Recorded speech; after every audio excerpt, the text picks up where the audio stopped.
Alors, amis téléspectateurs, puisque maintenant vous êtes téléspectateurs et auditeurs, bien sûr, de Radio Liberté, nous nous retrouvons donc pour cette nouvelle émission Synthèse, la deuxième filmée, préenregistrée, je dois le préciser, qui montre un nouvel élan pour notre émission, qui aujourd'hui a dépassé ses 3 ans d'existence, avec plus de près de 140, je crois, émissions enregistrées ou quelque chose comme ça.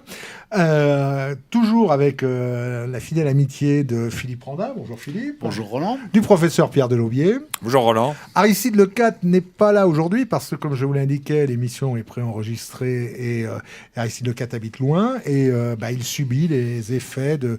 Alors certains diront de la politique de Macron, les autres diront du terrorisme syndical, mais enfin, toujours est-il qu'il n'est pas là et ce n'est pas évident, tout le monde le sait. Entre Macron et les syndicats, les Français sont mal logés. Enfin, c'est comme ça. Voilà. Alors, et nous avons un invité qui s'appelle Philippe Bergeron. Bonjour Philippe Bergeron. Bonjour.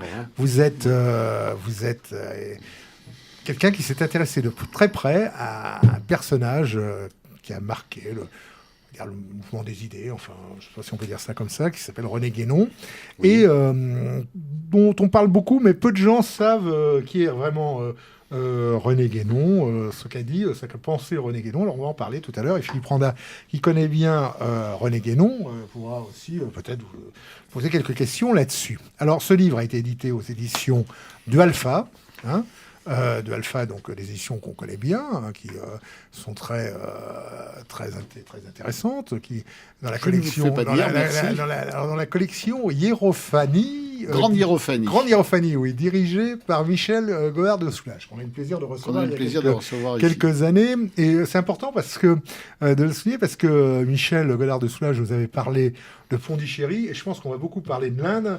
Parce que vous êtes aussi quelqu'un qui ne fait pas qu'écrire des livres sur Guénon, mais qui a aussi beaucoup voyagé, qui est en particulier en Inde. Vous connaissez bien l'Inde, donc ce serait intéressant de parler de l'Inde. Je pense que ça va être intéressant de parler de l'Inde et de tout ce qui se passe. Vous êtes allé au Japon, vous avez vécu au Japon aussi, je crois. Oui. Alors, ce livre est préfacé par Nathalie Joron, qui est une grande spécialiste de Guénon et qui vous a donné une préface tout à fait à la hauteur de l'intérêt de l'ouvrage, je crois. Je confirme. L'éditeur y a été pour beaucoup, je pense, dans la préparation de ce livre. Voilà. Alors, mais avant de parler de René Guénon, on va pas parler de l'actualité parce que, comme je vous le dis, cette émission est préenregistrée, mais ça n'a pas empêché Philippe Randa de rédiger sa chronique. Sa chronique hebdomadaire que l'on retrouve dans le quotidien Présent, sur les sites. Je me suis toujours demandé d'ailleurs. Et Synthèse Nationale. Flemmard, c'est absurde d'écrire une chronique hebdomadaire dans un quotidien, non? Oui, mais mais c'est... Parce que la direction de Présent... On ne vous supporterait pas tous les jours. La direction de Présent a eu le bon goût de ne pas lui demander de faire une chronique quotidienne. J'écris parfois d'autres articles dans Présent, mais effectivement, le billet, lui, il est hebdomadaire. Et moi, je vais vous parler, pour une fois, je ne vais pas vous parler de politique, je vais vous parler de bêtises. Non, excusez-moi, d'art moderne. Je vais vous parler d'un artiste qui a la banane. Ah oui. Ah, vous connaissiez ça. La banane. Pierre est au courant de tout. Comment s'appelle-t-il, celui qui a démissionné la semaine dernière? Non, pas du tout. Non, c'est une vraie banane. De le voir. Non, c'est pas une banane. Oui, mais elle n'est pas au même endroit. Ah bon. Ce n'est pas le même artiste. Ah bon. À la foire d'art Basel. Vous connaissez la foire d'art Basel? Qui connaît la foire d'art Basel? C'est Bâle. Basel, voilà. Une des plus prestigieuses foires internationales d'art contemporain de Suisse, quelques 90 000 visiteurs en moyenne tous les ans. Une banane, a été achetée $120 000 et dégustée dans la foulée. Oui, mais attention, une banane qui n'était pas simplement exposée dans une corbeille à fruits, mais scotchée sur un mur blanc, gris argent le ruban adhésif. C'est toute la différence, n'est-ce pas? Ça veut tout dire, forcément.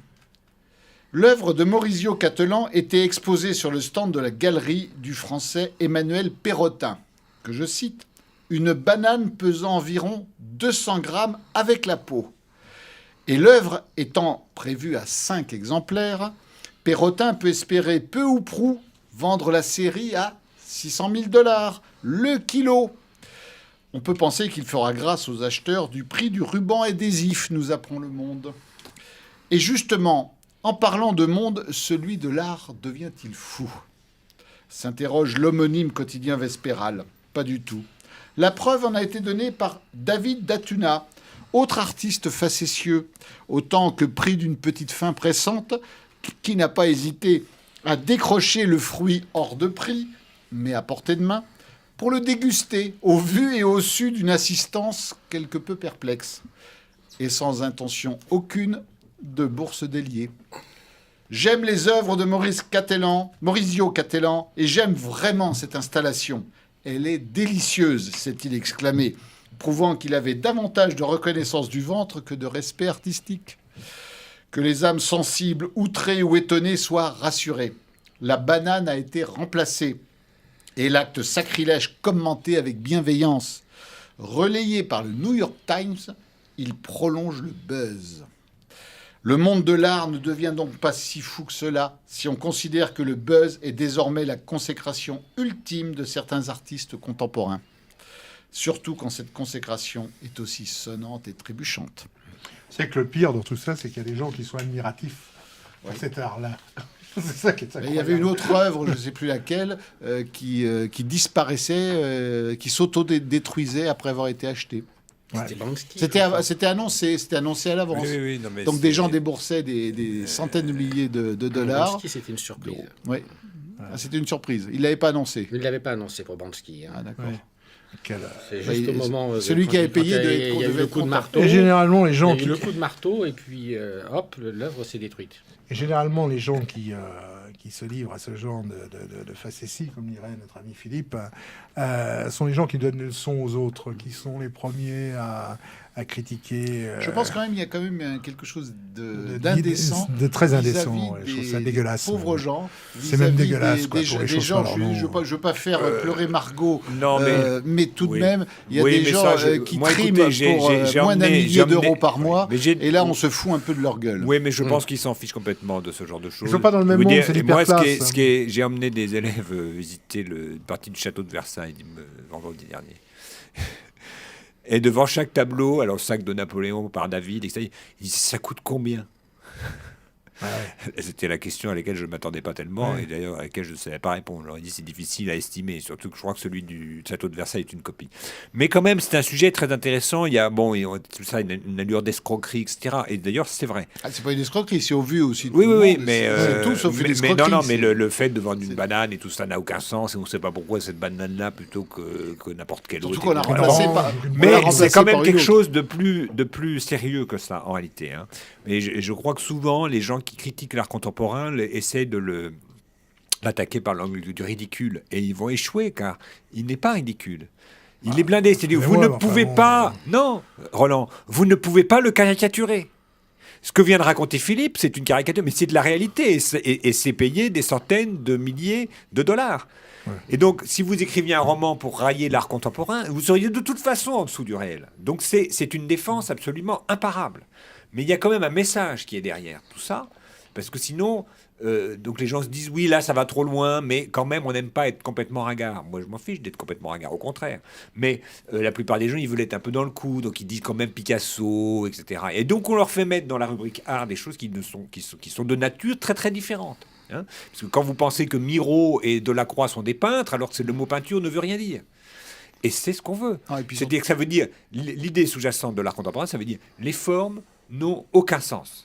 Hein, c'est le mariage pour tous. Être un homme ou être une femme, ça n'a pas de sens. Oui.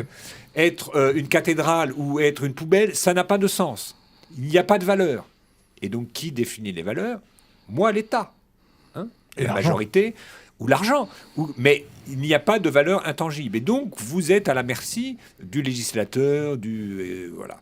Et donc, c'est des choses très, très importantes. Et souvent, moi, je vois des gens qui sont de bonne volonté, ils disent, oui, bon, quand même, c'est pas trop mal, Mondrian. Voilà, Mondrian, c'est de la merde en boîte. Il faut être clair. C'est bien pour faire du carrelage. Hein. C'est bien pour faire des robes pour des petites pépées de 22 ans en 1960. Mais du point de vue de l'art, c'est égal à zéro. Vous apprenez ça aux enfants. Et donc, vous leur apprenez que le monde n'a aucun sens. Et que donc le gouvernement va décider ce qui est le bien et ce qui est le mal. Ce qui est toujours le cas. Voilà. C'est ce à quoi Ulysse a résisté. Hein, on parle du chant des sirènes d'Ulysse. Mais on ne dit jamais ce qu'elle chante. Eh bien, elle chante la même chose que le serpent de la Genèse. Je vais faire te connaître le bien et le mal. Et il s'attache au mal, parce que quand l'homme a décidé de décider lui-même ce qu'est le bien et ce qu'est le mal, il meurt ou il devient fou. Hein, vous y attendez à ce petit cours de philosophie? Non. Tout ça pour une banane. Hein. J'en suis fort aise. mais enfin bon, cela dit, peut-on appeler une exposition d'une banane de l'art? Moi, j'appelle ça plutôt les fruits, marchands de fruits et légumes. C'est tout à fait autre Ça chose. vient de dire Pierre, effectivement. On dit c'est de l'art. Voilà. Très juste, mais il y a aussi une chose, c'est l'art maintenant, c'est le buzz et uniquement le buzz. Parce qu'autour du buzz, il n'y a rien. Et des gens doivent s'extasier, effectivement. Il a pensé à ça. Regardez, d'ailleurs, tout le monde en a parlé. C'est la dernière exposition à la Bode. C'est ce qu'il faut aller voir. Quand il y a quelque chose d'absurde, hein, mais la comparaison peut paraître bizarre, mais les éoliennes, dès que vous avez un système qui ne fonctionne pas par lui-même, qui fonctionne sur des choses arbitraires et subventionnées, derrière, il y a la mafia, il y a le trafic, il y a le mensonge, etc. Donc derrière, à part le nihilisme philosophique dont je parle, il y a aussi, bien entendu, quelque chose qui n'est pas du tout nihiliste, c'est du trafic d'influence, du blanchiment, du recyclage d'argent, du profit. Tout ça n'est pas perdu pour tout le monde. Bien sûr. Bon, revenons peut-être à notre invité et à son livre sur René Guénon. Parce que là, finalement, tout ça... Guénon le dénonçait peut-être un petit peu à l'époque. Voilà, on en a parlé. Le peu que je sache, je ne suis pas un spécialiste de Guénon, mais le peu que je sache sur Guénon, c'est ce qu'il avait effectivement dénoncé dans l'Occident. Et c'est pour ça qu'il s'est tourné vers l'Orient. Alors, pouvez-vous nous résumer un peu, pour nos téléspectateurs qui ont peut-être entendu un peu parler de Guénon, mais qui ne le situent pas bien, rapidement, l'homme et l'auteur et le philosophe, et sa démarche? Ouais, c'est-à-dire, je vais essayer, mais c'est un petit peu difficile parce que justement, il y a plusieurs grilles de lecture. Bon, un exemple, puisqu'on on est sur Radio Liberté, je veux dire, Guénon s'inscrit dans la pensée contre-révolutionnaire. Ça, c'est quelque chose qui me paraît très clair. Bon, il cite Joseph de Maistre comme un exemple. Il se situe dans la lignée de Joseph de Maistre. La semaine dernière, nous avons parlé de Chateaubriand et Jean-Gilles Maliarakis. Oui. On est dans la même lignée, finalement. On est assez proche, oui. On est assez proche. Mais disons que je ne me souviens plus qu'il ait cité Chateaubriand, alors qu'il a réellement cité Joseph de Maistre et s'est mis vraiment. Il a même été un peu proche de l'Action française, du journal en tout cas. Il a été proche de l'Action française, oui. Donc ça fait, oui, on peut pas dire que c'était un révolutionnaire dans l'âme, un progressiste. Non, mais même quelqu'un avait dit, je sais plus comment il s'appelle, enfin quelqu'un qui, vous savez, l'auteur du livre sur les nouveaux réacs ou les néo-réacs ou je sais plus. Ça nous reviendra. Oui, ça nous reviendra. Mais avait décrit Guénon comme étant la réaction intégrale. Si on cherche, mais effectivement, si on cherche quelqu'un qui est réactionnaire, c'est vraiment Guénon, parce que lui, chez lui, ça s'inscrit même dans les doctrines cycliques hindoues telles qu'il les expose. On peut toujours dire ça a toujours été mieux avant. Alors, il a quand même un parcours assez atypique, puisqu'il naît dans une famille catholique. Oui. Sa mère est catholique, elle l'envoie à l'église. Il est vraiment bercé dans cette religion. Mais il va avoir des rencontres, notamment avec Papus, qui est un ésotérique, un occultiste, qui va l'entraîner vers la franc-maçonnerie qu'il va fréquenter. Puis il va s'en éloigner pour finalement rechercher vraiment le but de sa vie vers l'Orient et se convertir à l'islam. Voilà en résumé, très rapidement. Je ne sais pas si on peut dire qu'il s'est éloigné de la franc-maçonnerie, justement. Il a fréquenté les milieux occultistes occidentaux, ça c'est clair. Il s'en est éloigné, mais il ne s'est pas vraiment éloigné de la franc-maçonnerie. Enfin, jusqu'au bout, j'ai lu quelques lettres de Guénon à des amis maçons. C'est toujours très cher frère. Oui, non, mais il n'a pas renié la maçonnerie comme il n'a pas renié le christianisme non plus. En fait, il n'a rien renié. Voilà, oui. En réalité, il prétend mettre tout dans une synthèse que les doctrines hindoues lui permettent de faire. C'est-à-dire qu'en fait, en réalité, que l'on appartienne à quelque tradition que ce soit, théoriquement, c'est la même chose. C'est la théorie de Guénon. Oui, c'est ce que vous m'expliquiez qui est un peu avant l'émission, on avait fait un petit débriefing. C'est-à-dire que plus qu'un franc-maçon, un islamiste, ou un musulman, ou un chrétien, il était avant tout hindouiste. C'est ce que par la pensée, par la démarche. Et donc pour lui, toutes ces structures de pensée, de recherche, ont un tronc commun et en fait un sens de la vie qui pourrait être comparable. Tout à fait. Et donc ils ne divisent pas les uns et les autres. Mais justement, est-ce que c'est pour ça qu'il y a tant de gens, lorsqu'on parle de René Guénon, qui s'indignent? Et c'est un personnage clivant, René Guénon. Bah oui, je pense qu'il est clivant à plusieurs niveaux, de toute façon. Bon, d'abord, sa critique du monde moderne est radicale, et encore une fois, c'est une critique très à droite. Alexandre Douguin disait qu'à propos de Guénon, il n'est pas possible d'être plus à droite que Guénon.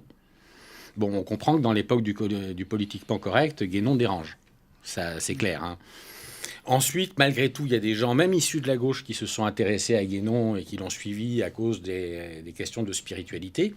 Mais c'est là qu'on s'aperçoit que Guénon est forcément clivant, parce que oui, il s'inscrit dans une lignée contre-révolutionnaire, c'est vrai, en se réclamant de Joseph de Maistre notamment, mais il porte l'idée de tradition à un niveau tellement différent de ce qu'on avait eu jusqu'ici l'habitude d'entendre en Occident, que c'est contre-révolutionnaire peut-être, mais c'est révolutionnaire, enfin de toute façon. Je veux dire, qu'est-ce que c'est? Si Guénon a raison, alors à ce moment-là, il n'y a aucune raison de plus d'être catholique que d'être hindou, ou d'être taoïste, ou d'être chamaniste, ou autre. Enfin, c'est par rapport à un milieu chrétien, par rapport au milieu de conscience chrétienne, Guénon change quand même beaucoup de choses. Et par rapport au milieu musulman, j'ajouterais, moi j'ai été frappé du fait que il y a quelques musulmans qui passent à la télévision, qui essayent de parler de l'islam français, et j'ai remarqué quand même pratiquement tous évitent de parler de Guénon. Ah bon, oui. Même eux ne veulent pas... Ben non, parce que c'est toujours la question de l'universalité. Après tout, si vous êtes chrétien, je vous demandais, mais pourquoi être chrétien si vous êtes guénonien? Enfin, c'est que vous considérez que c'est mieux pour vous, mais vous ne considérez pas que c'est mieux pour tout le monde. Et c'est la même chose pour l'islam. Donc ça pose des problèmes par rapport à la vision, disons, générale, exotérique qu'on a de l'islam, tout au moins. Généralement, quand on évoque Guénon, c'est le fait qu'il soit devenu musulman qui interpelle et qu'on lui reproche principalement aujourd'hui. Oui, aujourd'hui, oui. Mais c'est délicat. Je pense qu'en fait, en réalité, Guénon, il est apparu... dans ses premiers écrits, parmi ses premiers écrits, il y a les écrits de la France antimaçonnique qu'il signait le Sphinx. Oui, c'est ça. Il a commencé aussi par collaborer à une presse. Et justement, ça revient un petit peu à la question que vous me posiez au début. Effectivement, oui, voilà, comment définir Guénon?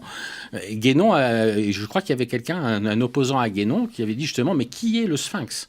Est-ce que c'est le lion? Est-ce que c'est l'être humain? Est-ce que c'est l'aigle? Et Guénon avait répondu, mais le Sphinx, c'est tout cela ensemble. Et on ne peut pas séparer les éléments du Sphinx, sans quoi le Sphinx n'est plus le Sphinx. Alors moi, je pense que l'œuvre de Guénon, il y a un contenu doctrinal sérieux, je pense que c'est quelque chose que tout le monde a pu voir. Je pense que le corpus général le plus sérieux, le plus solide de l'œuvre de Guénon, c'est l'hindouisme. Et ensuite, il y a un certain nombre de choses qui s'agencent. Alors il y a la franc-maçonnerie, il y a l'islam, il y a une dimension christique, parce qu'il y a aussi une dimension très christique chez Guénon. Il y a la Kabbale juive, puisque Guénon s'en réclame aussi et a fait quand même un certain nombre de références importantes à la Kabbale juive. Donc, ça part un peu dans toutes les directions, mais je pense encore une fois que la synthèse est hindoue, mais elle est propre à Guénon. C'est quand même pas de l'hindouisme. Voilà, c'est l'hindouisme de Guénon, quoi. J'ai relu, en prévision de cette émission, le Que lire que lui avait consacré Jean Mabir, paru dans National Hebdo et maintenant dans ses recueils. Lui écrit « Choisir l'Orient n'est que la moitié de sa démarche. L'autre moitié nous touche de plus près, c'est de refuser l'Occident. » Parce qu'en fait, c'est que toute sa démarche, c'est pas avant tout à partir du constat que l'Occident est en pleine décadence. Parce que c'est ça qu'il critique, contre lequel il s'oppose.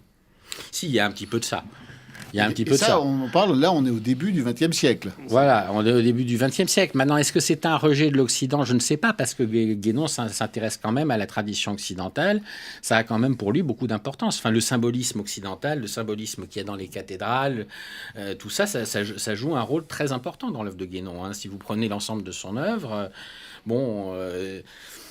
même pour quelqu'un de même qu'on peut s'intéresser à Guénon uniquement pour l'Inde, par exemple, il peut y avoir des lecteurs de Guénon qui s'intéressent à l'Inde et puis tout le reste leur est étranger, mais de même si on s'intéresse aux traditions occidentales, Guénon est quand même très intéressant. Alors, comment vous expliquez quand même cette critique un peu systématique récurrente sur Guénon. On n'est pas, je ressens pas contre les autres philosophes, chercheurs, la même animosité. On sent qu'il est clivant. Ce que ne sont pas les autres philosophes. On est d'accord, pas d'accord, mais ils sont pas clivants. Heidegger n'est pas clivant. Guénon, si. Oui, mais je pense que... oui, alors écoutez, je pense qu'il y a probablement plusieurs explications. L'une d'entre elles, je crois, c'est que le fait qu'il ait remis en cause le monopole il faut voir quand même qu'à l'époque où Guénon commence à écrire, la tradition spirituelle en Occident, de très loin, c'est le catholicisme, point barre. Parler d'autre chose, c'est être bizarre. Bon, si quelqu'un parle d'une autre tradition que le christianisme, c'est tout de suite rangé dans les bizarreries, dans l'occultisme, dans des choses qui sont...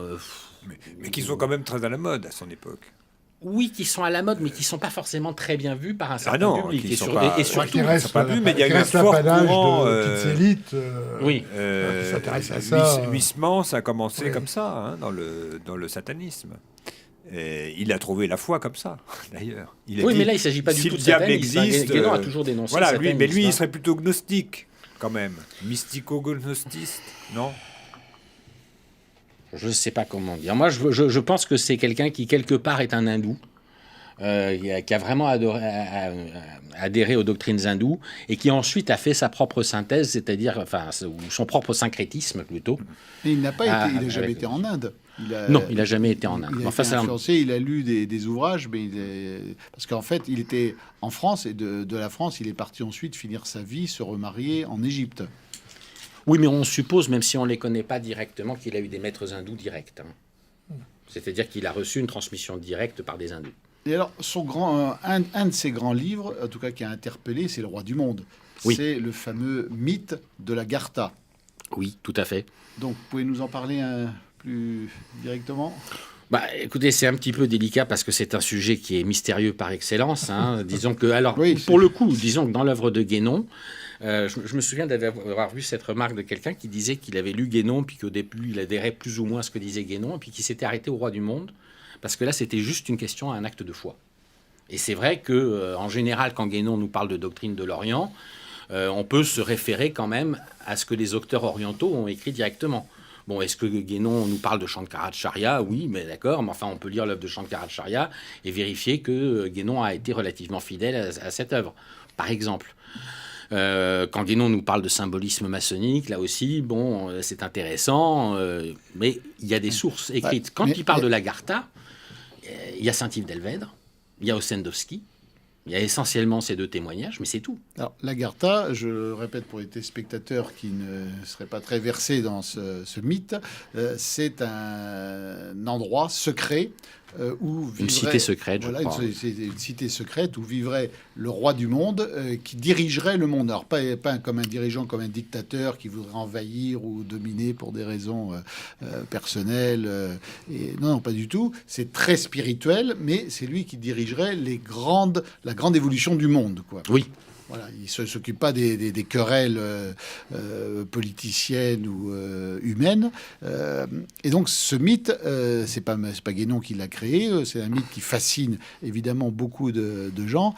Et ça a été un des premiers à écrire un livre qui se voulait de recherche sérieuse, de spiritualité sur le roi du monde. Tout à fait.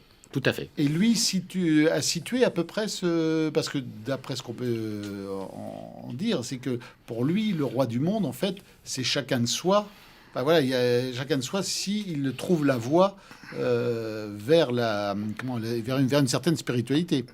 Oui, alors ça, c'est la théorie de l'homme universel, de la réalisation initiatique telle que Guénon l'entend, où effectivement, normalement, il y a des états supérieurs auxquels tout être humain est convié, à condition d'avoir les qualifications, de suivre le parcours initiatique qu'il faut. Et en ce sens, effectivement, tout être humain pourrait devenir roi du monde. En même temps, je pense quand même que, moi, il me semble, dans la lecture que j'ai, que Guénon envisage bien que le roi du monde est une personne, une individualité qui a une fonction. De même qu'il n'y a qu'un seul roi de France, il n'y a pas 36 rois du monde. Il y a plusieurs prétendants. Oui, voilà. Mais... Et donc, il situerait cet Agartha où ? Vers le Tibet, vers l'Inde ? Écoutez, est-ce qu'il a pu être un peu précis? Non, il n'a pas été très précis, justement. Mais il a sous-entendu, effectivement, que de toute façon, il a fait référence au fait qu'il y ait des royaumes souterrains et des légendes sur les royaumes souterrains, aussi bien sur l'ancien continent, en Asie. Effectivement, au Tibet, en Mongolie, il y a beaucoup de légendes sur des choses comme ça. Mais il y en a aussi en Amérique du Nord et en Amérique du Sud. En France aussi. Il est fermé pour l'instant, le réseau souterrain. Oui, je me rappelle. Pardon. Il est un peu en difficulté, le réseau souterrain en ce moment. Pour la circulation, en tout cas, effectivement. Oui, enfin là, il s'agirait d'autres réseaux. Oui, enfin, c'est peut-être des réseaux, c'est peut-être encore l'étage du dessous. Théoriquement, oui. Il fait allusion. Enfin, en tout cas, on l'a toujours pas trouvé, donc voilà, c'est... Vous nous expliquiez justement tout à l'heure, vous aviez bien connu le Japon et l'Inde. C'est à cause de Guénon que vous avez... découvert ces pays? Vous avez eu envie d'y aller? Pour moi, Guénon, ça a été d'abord, je dois dire, probablement d'abord une porte ouverte sur l'Asie. Parce que effectivement, c'est absolument, je trouve que l'Asie telle qu'elle apparaît dans l'œuvre de Guénon est quelque chose de passionnant. J'avais envie d'aller voir de plus près si c'était quelque chose qui correspondait effectivement à ce que disait Guénon. Et alors? Je trouve qu'il y a beaucoup de choses, la tradition hindoue, beaucoup de choses confirment ce que dit Guénon, en tout cas sur l'Inde. Enfin, beaucoup de gens l'ont dit. Alain Danielou l'avait constaté aussi. Enfin, l'introduction générale à l'étude des doctrines hindoues reste probablement la meilleure introduction générale à l'étude de l'hindouisme. Donc, oui, effectivement, quand on a lu Guénon et quand on arrive en Inde, quand on discute avec des hindous, parce qu'en plus Guénon utilise beaucoup le vocabulaire sanskrit. Donc, en fait, quand on est en Inde, il suffit de parler anglais et puis d'employer les mots sanscrits. Je pense qu'on est quand même très, très proche. En revanche, avec le Japon, il y a quelque chose comme une espèce de cassure. C'est effectivement, et voilà, l'avait remarqué, c'est le pays qui ne correspond pas au système de Guénon. C'est-à-dire que Guénon a une certaine théorie pour les pays orientaux. Pourquoi est-ce que les pays orientaux ont gardé la tradition, etc., etc. Mais pourquoi est-ce que les Japonais se sont modernisés tout en prétendant être fidèles toujours à leur tradition? Là, il y a quelque chose qui échappe complètement à Guénon. Et d'autre part, effectivement, le système de Guénon est un système hiérarchique qu'il conçoit par rapport à l'hindouisme, c'est-à-dire avec la caste des brahmanes, la caste sacerdotale. Or, on ne voit pas du tout l'équivalent au Japon. C'est ce qui vous fait dire dans votre livre que, même si vous êtes fasciné par Guénon, vous n'êtes pas d'accord avec lui sur beaucoup de choses et qu'il s'est trompé sur un certain nombre de choses matérielles. Ah oui, pour moi, clairement, oui. Alors, dans l'ordre, il y a quoi? Là, c'est bien. Moi, j'aime bien les gens qui trouvent que l'auteur qu'ils admirent s'est trompé. Qu'ils étudient. Non, mais c'est bien, ça prouve que, voilà, les auteurs, on n'est pas non plus obligés, c'est pas des patrons de secte, on a le droit de les trouver passionnants et de pas être d'accord, dans le fond.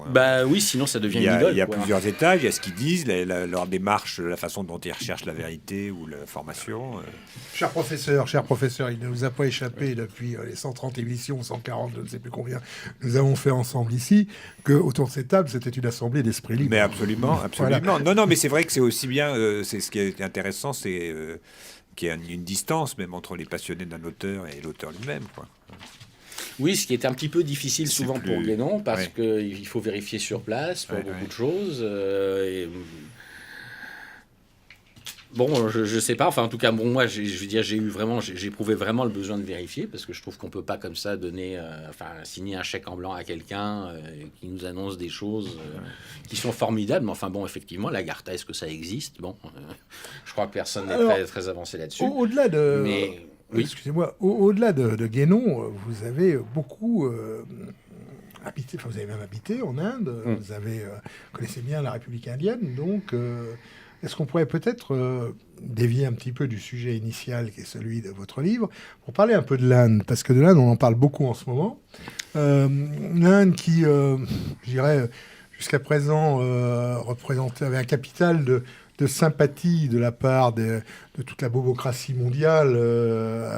C'était un peu le pays de la paix, de tout le monde s'aime. De Gandhi, l'image de Gandhi. Voilà, l'image de Gandhi, des petites fleurs. Du hashish pas cher aussi. Du hashish pas cher, des petites fleurs, enfin tout ça plaisait beaucoup. L'amour des vaches. Le chemin de Katmandou, l'amour des vaches et des singes. Enfin bref, tout ça plaisait beaucoup à la bobocratie mondiale. Et puis subitement, elle vient de découvrir que l'Inde était aussi était devenu un État nationaliste.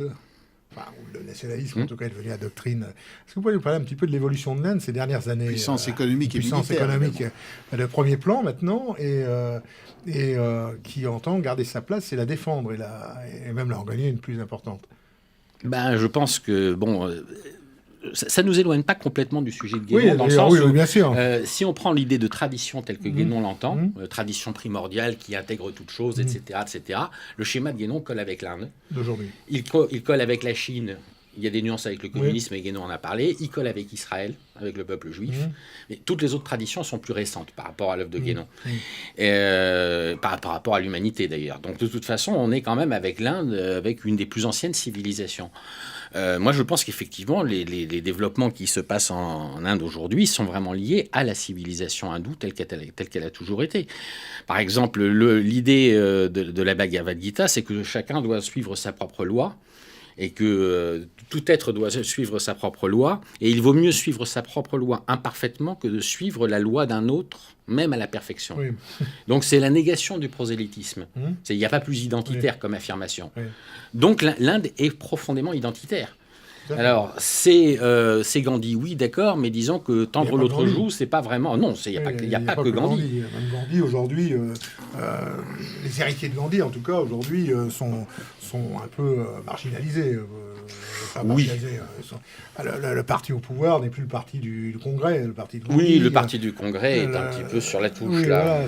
Et surtout, ce qu'il y a de nouveau, c'est la rivalité violente, souvent, avec le Pakistan. C'est-à-dire c'est le même peuple, mais avec deux religions totalement antagonistes. Oui, mais justement, c'est plus le même peuple à partir de ce moment-là. C'est justement par rapport à la situation en France, quand on dit côte à côte et ensuite face à face. Non, mais le fait est que l'islam se définit manifestement, quand on regarde les différents pays, l'islam se définit comme une nation. Comme une nationalité, comme une identité en soi, c'est-à-dire qu'il n'y a plus de Français, il n'y a plus d'Indiens, il n'y a plus de Chinois, il n'y a plus d'Arabes, il n'y a plus que des musulmans.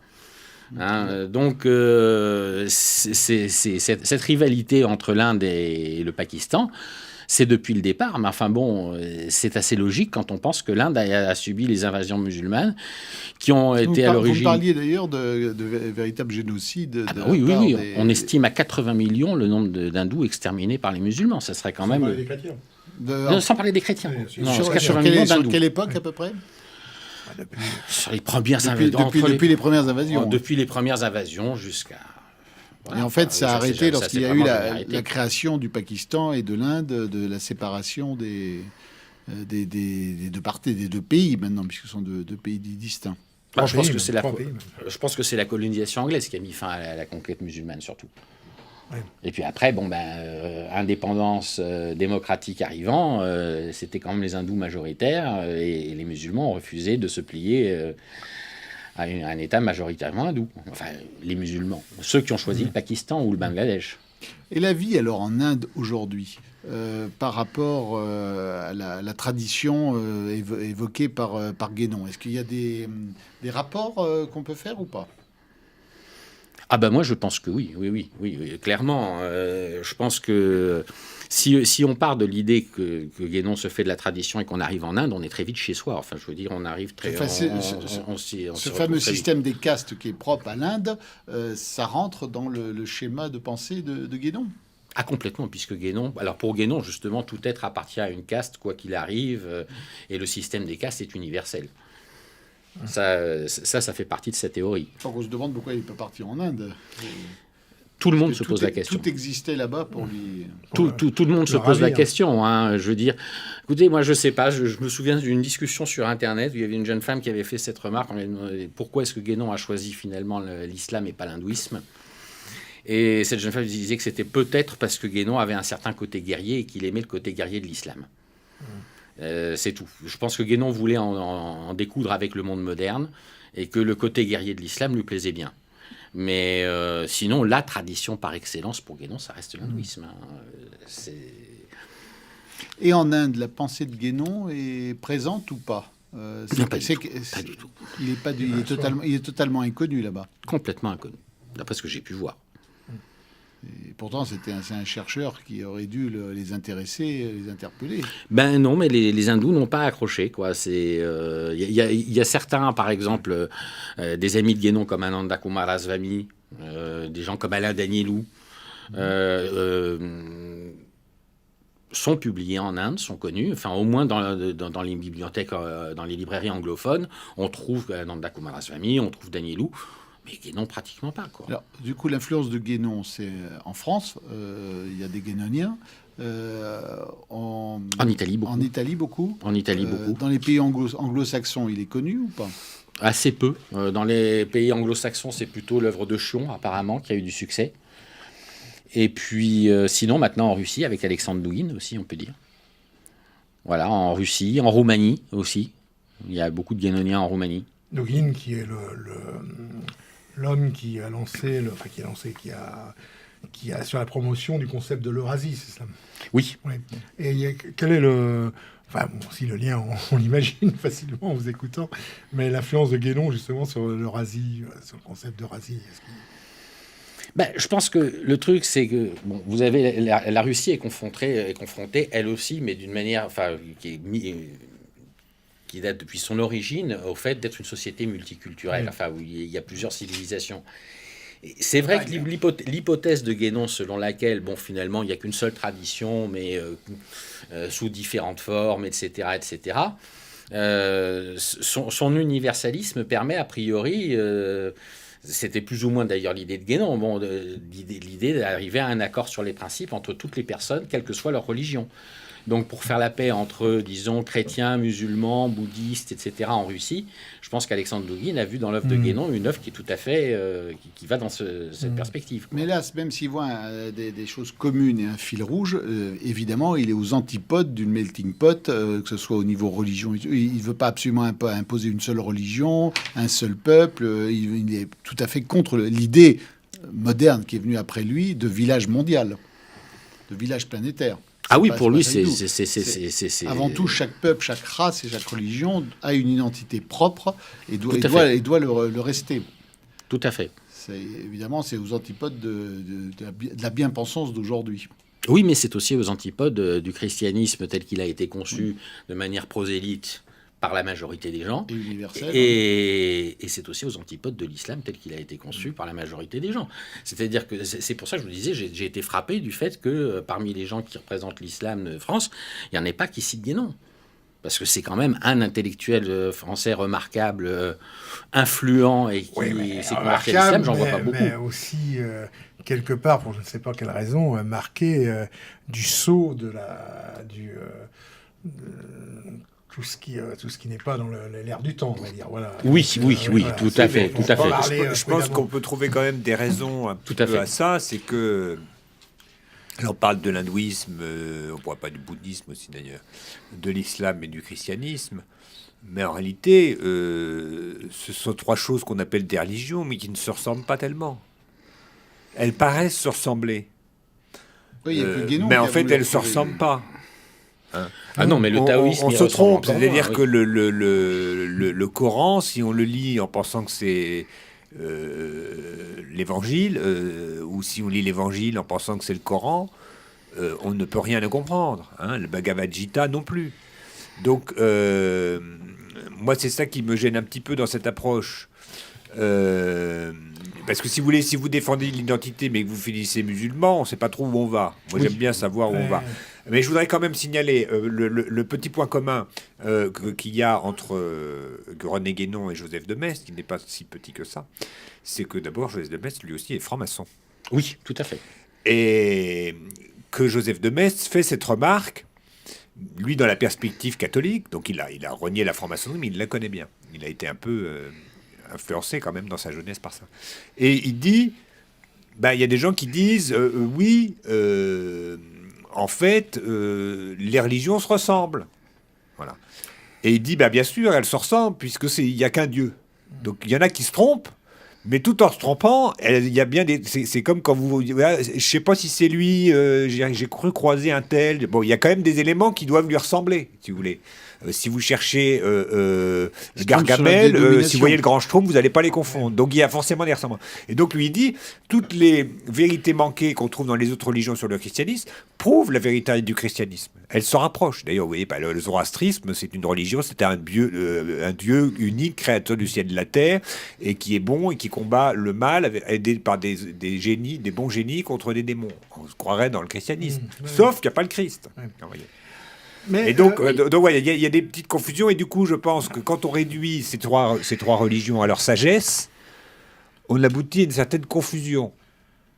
Parce qu'on passe à côté de ce qui fait la vision au christianisme. Vous avez tout à fait raison de souligner tout cela. Oui. Philippe Bergeron, il est mort en quelle année, Guénon ? 51. En 1951.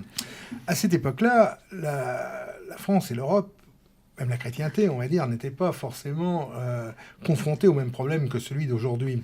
Non, pas du tout. C'est-à-dire, je reviens sur sa conversion à l'islam. Bon, il y a un certain nombre de gens que, même y compris dans la famille nationale, ou en tout cas ils sont des références pour la famille nationale, qui se sont convertis à l'islam. Je pense à des gens comme Benoît Méchain, ou des gens comme un certain nombre d'autres qui ont été dans ce cas-là. Vous me contredirez si je me trompe, mon cher Philippe. Tu vois, Benoît Méchain ne s'est pas converti à l'islam. Il était très... non, il a vécu là-bas, mais il s'intéressait beaucoup aux Arabes, mais c'était pas... Il me semble-t-il. Bon, qu'importe. Il a écrit un formidable livre sur Laurence d'Arabie. Oui, tout à fait. Alors, il avait une fascination. Il avait une fascination. Il avait une fascination. Peut-être analogue à celle de Guénon. Je me disais, c'est de notre époque aussi. Mais à l'époque, ces gens-là n'étaient pas confrontés au problème auquel nous sommes confrontés aujourd'hui, qui est la présence sur notre sol d'un nombre assez considérable de gens qui ne sont pas convertis à l'islam, mais qui sont des gens, tout simplement, des gens de religion islamique. Hein, et qui ont, une partie d'entre eux, en tout cas, je ne dis pas que ce soit le cas de tout le monde, mais enfin, pour une partie d'entre eux, ont une volonté de nous imposer cette religion. Et certains disent, oui, mais regarde Guénon, regarde d'autres, ils se sont convertis à l'islam dans le passé, et tout ça. Est-ce que c'était une démarche intellectuelle intéressante ? C'est peut-être une démarche intellectuelle, mais j'aurais pas un peu tendance, personnellement, à qualifier de coquetterie. Peut-être. Alors, là, je vais vous faire sauter au plafond, peut-être. Mais je pense que qu'à l'époque, c'était envisageable. L'islam était on n'appréhendait pas l'islam comme aujourd'hui. Les musulmans étaient dans le monde arabe, pour la plupart d'entre eux. Les hindous étaient en Inde. Tandis qu'aujourd'hui, là, les choses sont différentes. Aujourd'hui, il y a eu ce brassage de population. Il y a eu cette arrivée massive de gens venus d'ailleurs. Et les conséquences d'un tel engagement peuvent avoir peuvent être tout autres que celles d'avant 1951. Enfin, est-ce qu'il aurait fait la même... Peut-être que je me trompe, mais je me permets juste de vous... Si je peux résumer, est-ce qu'il aurait fait la même démarche aujourd'hui qu'à son époque ? Écoutez, là, d'abord, premièrement, je pense que de toute façon, comme je vous disais, il y a quand même certaines erreurs que Guénon a faites. Bon, on a un petit peu arrêté de parler de cet aspect, mais je crois qu'il faut y revenir un petit peu. Oui. C'est-à-dire que, par exemple, sur la réincarnation, Guénon nous dit que les hindous n'ont jamais enseigné la réincarnation, mais si, ils enseignent toujours. C'est dans la Bhagavad Gita, c'est dans les commentaires des grands maîtres. C'est très clair que l'hindouisme enseigne la réincarnation. C'est très clair que c'est enseigné aussi par le bouddhisme tibétain, là aussi. C'est très clair que c'est enseigné par la Kabbale juive. Donc Guénon s'est trompé sur un certain nombre de choses. Donc déjà, c'est une première chose. On ne peut pas lui faire confiance sur tout. Et aujourd'hui, Guénon serait obligé, je pense, clairement, de changer sur un certain nombre de points. C'est-à-dire de reconnaître qu'il s'est trompé sur tel et tel point. De toute façon, je pense qu'il y a des erreurs comme ça qu'il serait obligé de reconnaître. Mais d'autre part, effectivement, qu'est-ce qu'il dirait de l'islam tel qu'on le voit aujourd'hui ? Parce que l'islam, c'est pas du tout l'accord sur les principes aujourd'hui. On voit pas du tout cette idée que on peut être aussi bien musulman, chrétien, hindou, c'est la même chose. C'est exactement aux antipodes de ce que nous disent les musulmans. De toute façon, mais c'est ce que racontent les blablateurs du système aujourd'hui. Mais d'ailleurs, pour défendre Guénon, puisque j'ai semblé l'attaquer, donc ce qui est important, c'est que les réserves qu'on met, effectivement, on est un peu... Mais qu'en même temps, d'abord, c'est une autre époque, et moi, je dois dire que l'image très un peu inquiétante de l'islam est récente. Moi, quand j'étais petit, c'était effectivement Laurence d'Arabie, c'était exotique. Simbad le marin, ou même les Touaregs dans le désert, quand même des hommes majestueux, etc. Et donc, probablement, il a une vision un petit peu partielle, un peu littéraire, romantique, enfin, entre guillemets, de l'islam, mais qui est aussi exprime quand même une qualité de l'Occident, c'est qu'on s'intéresse. Hein, L'Occident s'est intéressé au monde entier, même aux Incas. Bon, maintenant, alors, quand on voit le détail, et en même temps, on est fasciné par la civilisation Inca. Donc, il faut dire aux gens, voilà, c'est pas parce qu'on n'a pas envie d'être envahi par un autre peuple qu'il faut mépriser les autres peuples. Hein. Donc, je pense que Guénon, il fait partie de la génération qui commence à découvrir un peu mieux que par le biais du colonialisme, l'Inde, etc. Et ben, c'est quand même la valeur de l'Occident d'essayer de comprendre les autres civilisations. Plutôt que de les détruire directement. Donc je pense qu'il fait partie de ce courant-là. Il apporte ça. Benoît Méchain en a été un autre exemple. Oui, sa conversion, il ne faut pas l'appréhender. Sa conversion de l'époque, avec une conversion aujourd'hui, ça a une autre signification. Et puis il s'est converti probablement un peu à sa manière, quoi, en disant voilà. Oui, non, je pense. Alors moi, il y a un autre point que je voudrais soulever, parce que l'heure tourne là, je pense qu'on ne pourra plus malheureusement en parler longtemps, mais je vais citer Jean Mabille, qui expliquait que René Guénon s'élevait contre l'uniformisation du monde et un matérialisme qui pousse à produire la plus grande quantité d'objets possible et des objets aussi exactement semblables que possible entre eux et destinés à l'usage d'hommes que l'on suppose tous semblables également. En fait, c'était déjà la dénonciation de la surconsommation d'aujourd'hui. Oui. Et donc, c'est le thème aujourd'hui pour beaucoup de la décroissance. La décroissance est-elle possible ? En tout cas, la lutte contre la croissance sans arrêt et devenant un peu folle, Guénon en avait déjà conscience à son époque. Ah, complètement. Mais d'ailleurs, son chapitre dans Le règne de la quantité sur l'unité contre l'uniformité, c'est très clair là-dessus. Hein. L'uniformisation telle qu'elle se réalise aujourd'hui, pour Guénon, c'est une catastrophe et c'est le règne de la quantité. Eh bien, écoutez, Philippe Bergeron... Il rejoindrait finalement un peu Bernanos, c'est aussi des analyses de la naissance de la société industrielle à grande échelle. Vous nous invitez à lire ou relire Guénon. Alors, je vous rappelle le titre de votre ouvrage, René Guénon et les signes des temps, préfacé par Nathalie Joron, édition de Alpha. Pour la somme de 17 €. C'est moins cher que le bouquin de Rolina. Ah oui, Jean-Claude Rolina, dont on a parlé la semaine dernière. Mais c'est un livre qui mérite d'être lu et qui amènera peut-être un certain nombre de gens à s'intéresser à cet auteur méconnu. Mais intéressant. Guénon, c'est pas de la monnaie de singe. Voilà. Elle est pas mal, c'est pas mal. Alors justement, là, votre histoire de France, c'est de la monnaie de singe. C'est de la monnaie de singe. Alors où est-ce qu'on en est là ? On en est à la Carmagnole. Vive le son du canon. Voilà. Et les guerres de la Révolution, qui sont des moments très longues, elles sont inhérentes à la Révolution, mais d'habitude, on parle des guerres intérieures de la Révolution, puis les guerres extérieures. Donc il y a des méchants qui nous attaquent, et puis il y a des méchants à l'intérieur qui en profitent pour essayer de renverser le pouvoir du peuple. Bon, tout ça évidemment du Grand Guignol. Et notamment quand on examine le calendrier, on s'aperçoit que ces guerres de la Révolution, intérieures et extérieures, sont en fait une seule et même opération. Tantôt contre l'ennemi extérieur, réel ou supposé d'ailleurs, tantôt contre le peuple français lui-même. Mais qu'est-ce qu'on défend ? C'est pas la patrie, c'est la Convention, le Comité de salut public, c'est-à-dire la junte qui a pris le pouvoir et qui met en coupe réglée le pays et tente de le faire avec l'Europe. Et le Comité de salut public, parlons au nom de la Convention, se disant la nation, a réussi à faire croire que les guerres extérieures avaient pour but le salut de la patrie. Alors, puisque le Comité de salut public, c'est la patrie, donc tout ce que fait les soldats c'est pour la patrie. De même que l'Assemblée, on disait c'est la nation, donc tout ce qu'elle fait, c'est bien, c'est beau, c'est la nation. Alors c'est une ficelle qui est assez grosse, mais l'avantage c'est qu'elle est solide, et je dois dire qu'aujourd'hui encore, elle sert à ligoter certains esprits qui en réalité ne demandent qu'à l'être ligotés. Et ces guerres de la Révolution, elles commencent dès 1791 par l'agression manquée contre la Belgique. Bon, donc c'est la France qui attaque. Alors cette agression est recommencée en 1792 avec plus de succès grâce à la victoire de Dumouriez à Jemmapes. Mais avant, il y a eu l'invasion de Nice et de la Savoie, la Rhénanie, sans oublier le comtat venessin et même un ennemi de la patrie qui menaçait la France depuis des siècles, le canton de Bâle, dont vous parliez tout à l'heure, célèbre pour ses bananes.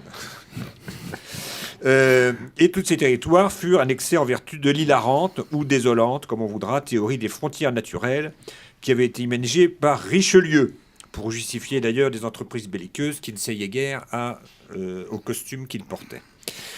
Et là encore, donc, les révolutionnaires ne font que réaliser ce que les rois avaient rêvé de faire à l'expression de Saint-Louis et justement de Louis XVI. Mais si les acteurs de la Révolution avaient appris l'histoire, au lieu de se gorger des élucubrations de Rousseau, ils auraient su que depuis 1337 Toute tentative de s'étendre vers le Rhin provoque la guerre avec l'Angleterre. Bon. Et l'Angleterre n'a même pas besoin de déclarer la guerre, puisque la France qui le lui a déclaré. Elle a déclaré la guerre à peu près tout le monde, et d'autant plus que comme le comité de salut public disait partout qu'il allait exporter la révolution, ce qui était juste de dire je vais renverser votre régime à tous, chers voisins, eh bien la première coalition qui unit toute l'Europe ne peut être qualifiée d'autre chose que de défensive, et non pas d'offensive. Et la levée en masse de 1793, qui est destinée à fournir la chair à canon nécessaire pour ces coupables entreprises, déclencha une autre guerre défensive qui était celle du peuple français contre l'oligarchie qui s'était emparée du gouvernement et qui, non contente de persécuter ses prêtres, voulait lui prendre ses enfants. Je crois que je me suis trompé de chronique. Celle-là était très bien. C'est très bien, celle-ci. Toute même. C'est très bien, celle-ci. C'est très bien, mais c'était passionnant. Et l'état de guerre extérieure justifiait-il les atrocités dont les peuples provinces de l'Ouest furent victimes ? En fait, quand on prend les opérations contre les Vendéens, loin de s'adoucir quand le péril extérieur s'éloigne, au contraire, elles reprennent. C'est-à-dire, vous avez un moment, dès que vous avez des troupes disponibles, vous êtes sur deux fronts. Et donc, c'est une seule et même guerre. Hein. Alors évidemment, on ne peut pas faire deux choses à la fois. Mais on peut quand même dire qu'un gouvernement, quand il est confronté à une révolte, il a d'autres choix quelquefois d'exterminer les auteurs de cette révolte. Hein. Il peut aussi accéder à leurs revendications, ça peut arriver. Pas forcément nécessaire, mais ça peut arriver. Et donc en 1793, septembre, quand la situation frontière fut rétablie par les victoires d'Honchot et de Vatigny, les troupes disponibles furent envoyées en Vendée. Et c'est la défaite du Mans et de Savenay. Ouais. Fin décembre, Turreau est nommé, donc il n'y a plus de guerre, Turreau est nommé commandant, enfin les Vendéens sont battus, et qui en envoie Turreau, et donc l'école infernale écume le pays, alors que la défense s'est effondrée. Et ça va durer jusqu'en mai 1794, plusieurs mois après la paix, et il est rappelé pourquoi, non pas parce qu'il est trop cruel, mais parce qu'il a échoué, hein, tout simplement. Et en juin, ça recommence, après la victoire du Jourdain Fleurus, plus de péril extérieur, et le traité de la Lajonais avec Charette n'a été conclu qu'en février 1795, près d'un an plus tard. Donc en réalité, la patrie était bel et bien en danger, mais le seul péril qui la menaçait et qui menaçait l'Europe entière, c'était le gouvernement révolutionnaire, lui-même. Vous avez vu comme il est fourbe, ce professeur. Il a essayé de nous faire croire que c'était l'émission, sa chronique de la semaine dernière, pour savoir si on l'avait bien écouté la semaine dernière. Mais non, c'était votre bonne chronique, mon cher. Maintenant qu'on est filmé, vous êtes obligé de faire semblant de m'écouter. Ben voilà. Ce qui vous donne c'était réveillé que vous n'avez pas du tout d'habitude. Il nous reste quelques secondes, mais pour vous prouver que je vous ai bien écouté, vous avez parlé de la bataille du Mans. Et vous savez qu'au Mans, il y a eu un certain nombre de Vendéens, enfin de Chouans qui ont été massacrés, tout ça, et qu'il y a quelques jours, il y a eu une commémoration organisée par les patriotes du Mans pour commémorer cette affaire, qui a donné une fake news épouvantable. Le lendemain, dans je ne sais plus quel journal, mais je ne sais plus si c'est sur France 3 ou je ne sais pas, qu'importe, enfin, un média d'importance, le Mans, le centre du Mans, saccagé par l'extrême droite. Tout simplement parce qu'il y avait une vitre à peu près grande, comme 4 fois la surface de ce livre, qui a été cassée dans un bar le soir, paraît-il, par des gens qui se seraient pas, qui auraient discuté sur cette... un truc complètement sordide. Un carreau cassé, c'est devenu le centre du Mans saccagé. Hein, c'était la doctrine du maire de New York. Je ne laisserai pas passer un seul carreau cassé. On va se séparer là-dessus. En tout cas, chers auditeurs, je vous souhaite de bonnes fêtes de fin d'année. Cette émission passera après Noël. Entre Noël et le jour de l'an. Donc je ne souhaite pas un bon Noël, mais je vous souhaite une bonne fête de fin d'année et on se retrouve l'an prochain pour des nouvelles émissions. Joyeux Noël. Professeur, bonne fête. Joyeux Noël, Roland, Philippe. Très bonne fête. Philippe Bergeron, à vous aussi. Et si vous ne savez pas quoi offrir, vous pouvez toujours offrir le livre de Philippe Bergeron. Voilà. Ou celui de Philippe Randa, bien sûr. Ou les deux. Merci. Ou les deux. À bientôt.